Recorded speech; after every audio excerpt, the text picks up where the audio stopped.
la formation initiation à l'écoute profonde du corps, c'est une initiation que je propose sur 3 jours, 3 journées, où l'objectif c'est d'apprendre à ressentir le MRP, le fameux mouvement respiratoire primaire. Donc voilà, un premier thème. Ensuite, d'apprendre à ressentir l'énergie à distance, l'énergie qui émane d'un corps, etc. Et ensuite, d'apprendre à envisager comment accompagner un corps qui se propose à nous, voilà, comment faire du bien à quelqu'un via le corps, en écoutant, en réharmonisant, etc., par des choses très intuitives et globales. En fait, pour moi, j'appelle ça formation, mais ce serait presque une anti-formation. C'est pas, l'objectif, c'est pas de vous faire rentrer dans un moule, c'est plutôt de réveiller des potentiels, parce que je pense qu'en fait, comme on parlait de musique tout à l'heure, c'est pour moi, le mouvement respiratoire, c'est comme apprendre à écouter un nouvel instrument de musique. Si je ne l'ai jamais entendu, je ne peux pas le reconnaître. C'est impossible. Mais une fois que je l'ai entendu, je peux le reconnaître partout. Une fois que je sais entendre du violon, on peut mettre un violon parmi 200 instruments de musique, j'entends le violon. Et donc, ça va être pareil avec le MRP. Voilà. Et les ressentis de l'énergie, c'est la même chose. Donc, tout ça, en fait, ce stage, il fait beaucoup jouer sur l'intention. En fait, on s'aperçoit que par notre intention, on arrive à sentir, à écouter des choses, à sélectionner.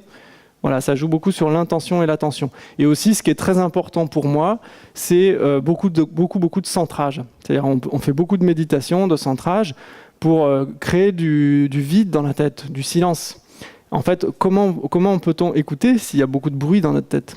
C'est pas possible. Donc pour moi, la base de l'écoute profonde, c'est déjà le silence intérieur. Donc on cherche à se rapprocher de ce silence. Voilà. Oui. Là, 3 jours, c'est quasiment que de la pratique. Là, vous avez toute la théorie, je ne peux pas faire plus. Après, c'est de la pratique. Donc c'est beaucoup du ressenti, quoi, réveiller le ressenti. Voilà. Et donc l'autre stage, apprivoiser la peur de la mort. Donc pour moi, en ce moment, c'est le stage que je fais pour aller dans les émotions, parce qu'en fait, je me suis aperçu que dans le travail du deuil, il y a toutes les émotions. Toutes les émotions se retrouvent dans le deuil. Et donc, si on va jusqu'au bout de travailler un deuil, on a retrouvé ce yoga émotionnel dont je parlais tout à l'heure. On a retrouvé cette capacité d'aller dans toutes nos émotions et de tout libérer. Donc, c'est un stage qui est toujours beaucoup de centrage, de méditation, mais beaucoup d'échange d'attention. On apprend beaucoup à échanger l'attention, à libérer les émotions.